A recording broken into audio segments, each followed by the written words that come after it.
I want you to hold two very different images in your head for a second. Okay. In the first one, a woman gets on a long-haul flight at Heathrow.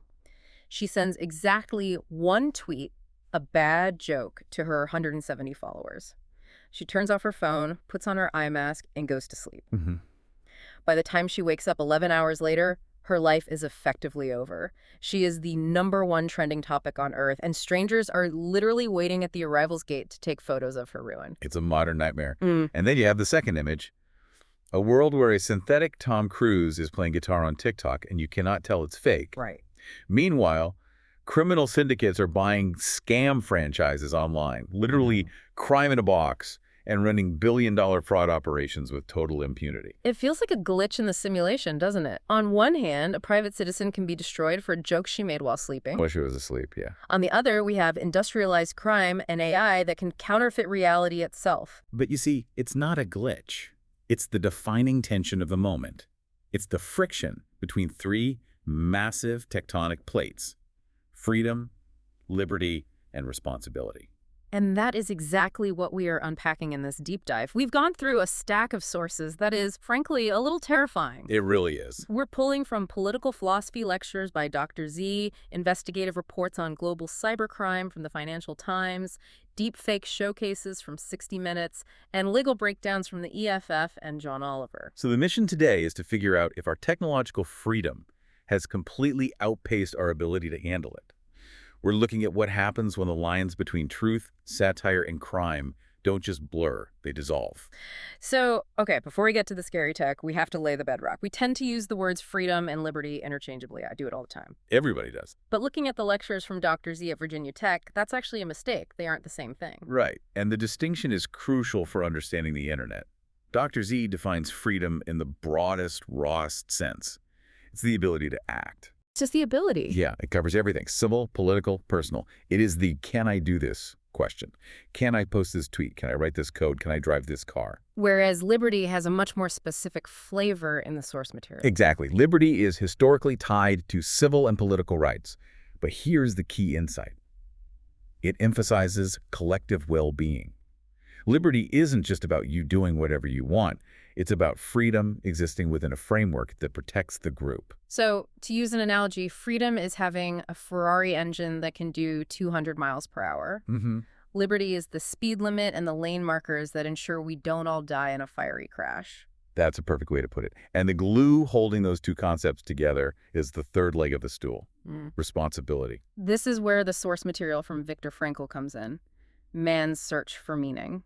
He's writing as a psychiatrist and a Holocaust survivor, so his perspective on what freedom actually means carries, well, a lot of weight. It does. And he had this profound warning. He said, freedom is in danger of degenerating into arbitrariness unless it is lived in terms of responsibleness. He basically argued that freedom isn't a standalone virtue. It's dangerous if it's alone. They need to partner. Yeah. He even suggested that if the U.S. has a Statue of Liberty on the East Coast, it should have a Statue of Responsibility on the West Coast. Which we still don't have, by the way. But the point stands. You can't have freedom from constraints without the freedom to take responsibility. And when we look at the digital world, that is the core rot. We have a massive surplus of freedom and a massive deficit of responsibility. Absolutely. So let's look at how that plays out in the town square of social media. We have this utopian idea, that social media would be the democratization of justice. Finally, the little guy can hold the powerful accountable. That was the dream. That was the dream. But as John Ronson points out in his work on public shaming, it didn't turn into a justice system. It morphed into a mutual approval machine and a surveillance society. The story of Justine Sacco is the perfect, painful example of this. It's a few years old now, but it remains the benchmark for how this mechanism works. It really does. So for context, Sacco was a PR rep, but not a famous one.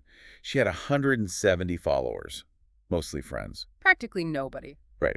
She's at Heathrow Airport, heading to Cape Town, and she tweets a satirical joke, "Going to Africa, hope I don't get AIDS." Just kidding, I'm white. Now, reading that cold, it sounds awful. But Ronson digs into the nuance. She wasn't flaunting her privilege. She was mocking the bubble of privilege that Westerners live in. It was a jab at herself. Is a jab at herself, but the internet does not do nuance. No, it is not. She gets on the plane, sleeps for 11 hours, and while she is in the air, incapable of responding, a media outlet picks it up. It goes viral. The hashtag has Justine landed yet starts trending globally. And this is where the responsibility deficit kicks in. Yeah. It wasn't just criticism, it was gleeful destruction. People were tracking her flight path. The part that really stuck with me from the Ronson source was the economics of it. This wasn't just people being mean, it was an industry at work. Oh, for sure. Her name was Googled over 1 million times in that period. An economist estimated Google made somewhere between $120,000 and $468,000 from the ads around those searches. That is the dark incentive structure. The platform made money. The shamers got a dopamine hit of moral superiority. And Justine. She lost her job, her reputation, and her privacy. Ronson calls this favoring ideology over humans. We flatten complex people into villains because it feels good to throw stones. It creates a terrifying asymmetry. She had no freedom to respond. She was asleep, but the mob had the freedom to destroy her with zero responsibility for the outcome. And that brings us to the platforms themselves. I mean, if the mob is out there policing individuals, who is policing the platforms? This is where the legal battleground gets messy. We looked at the case of PragerU versus YouTube. PragerU is a conservative nonprofit, and they sued YouTube because their videos On topics like the Ten Commandments or policing. Right. Those were being restricted. And their argument creates a fascinating clash between freedom and liberty. PragerU argues that YouTube is a public forum, like a literal town square. Like a physical space. Yes. In a physical town square, the mayor can't kick you out just because he disagrees with your speech. They argue YouTube shouldn't be able to restrict content based on ideology. But YouTube and Google counter with, hold on, we aren't the government, we are a private publisher. Like a newspaper, the New York Times doesn't have to print your letter to the editor. They have editorial discretion. And the courts have sided with the platforms on this, mostly. Which leaves us in a weird spot where a few private companies control the flow of information. And this all circles back to the most famous law on the internet, which the EFF calls the linchpin of the web, Section 230. Section 230 is misunderstood by almost everyone. It basically says that platforms like YouTube or Facebook aren't liable for what users post. So if you write a libelous Yelp review, the restaurant can sue you, but they can't sue Yelp. Exactly. And the EFF argues that without this, the internet breaks. Because if YouTube could be sued for every video, they'd have to censor everything just to be safe. We wouldn't have social media, we just have Netflix. That makes sense. It protects the freedom of the platform to host content without taking on the responsibility of a publisher. But there's a flip side to using the legal system to control speech, and that brings us to SLAPP suits. Strategic lawsuits against public participation. We pulled from a great breakdown by John Oliver on this. This is when the legal system is weaponized to shut people up. The classic example here was Bob Murray, a coal CEO. He sued John Oliver over a segment that involved a joke about him looking like a geriatric Dr. Evil. Which, to be fair, was visually accurate. But the lawsuit wasn't a joke. No, it wasn't.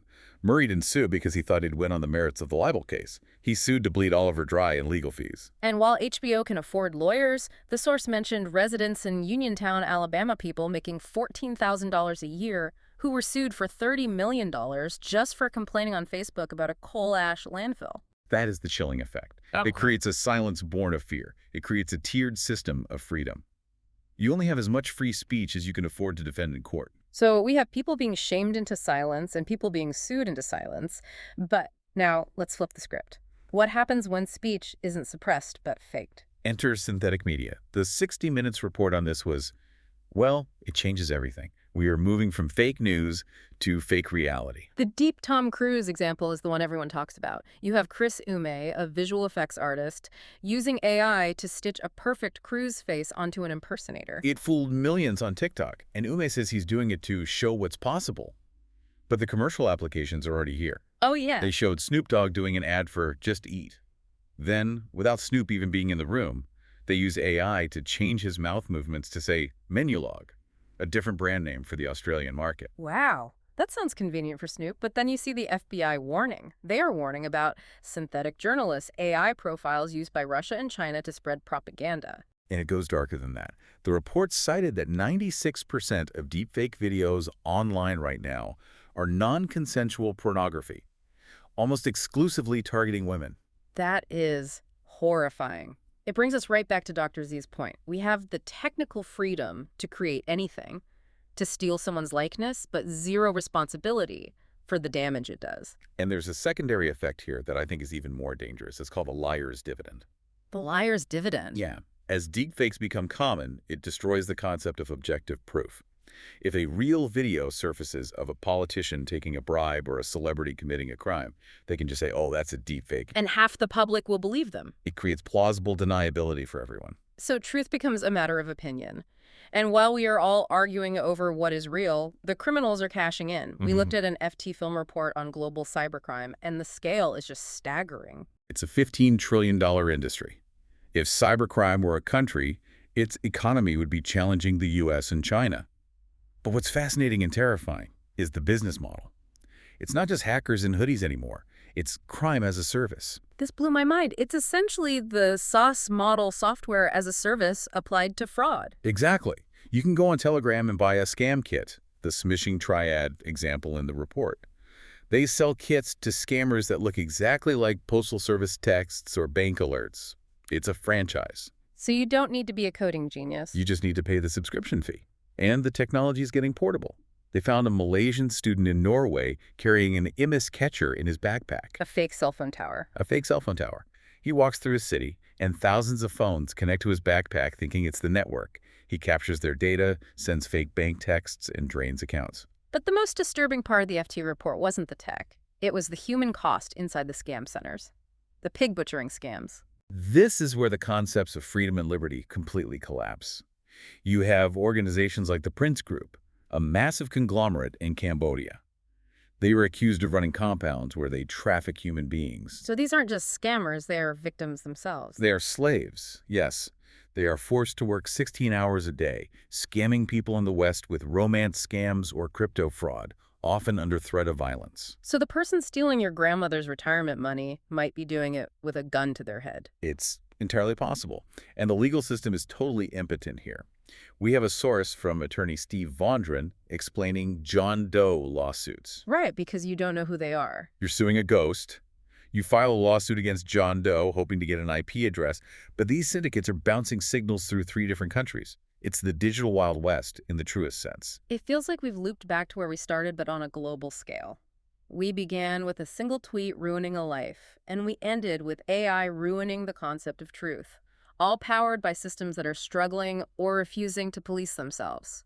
That's the synthesis here. The technology, the freedom, has scaled globally. It moves at the speed of light. But the ethics, the responsibility, is still stuck locally. It's stuck in our old laws, our old definitions of town squares and publishers. So what does this mean for the listener? I mean, why should you care about Section 230 or synthetic Tom Cruise? Because you are living in this ecosystem. You are the product. You are the target of the algorithm that monetizes outrage against the next Justine Sacco. You are the target of the deepfake that might manipulate your vote. And you are the potential victim of the crime as a service kit sold on Telegram. Exactly. It's about realizing that freedom online isn't free. It comes with a cost. Right now, we are paying for it with our privacy, our truth, and sometimes our empathy. John Ronson ended his talk with a thought that really haunts me. He said, we are creating a surveillance society where the smartest way to survive is to be voiceless. That is a chilling thought. It is. In a world where anything you say can be shamed by millions, and anything you didn't say can be deepfaked into your mouth, is freedom even possible anymore? That's the question. And that is the question we are going to leave you with today. If you enjoyed this deep dive, maybe share it. But, check the wording first. And maybe don't tweet it right before you go to sleep. Solid advice. Thanks for listening, everyone. Thank you.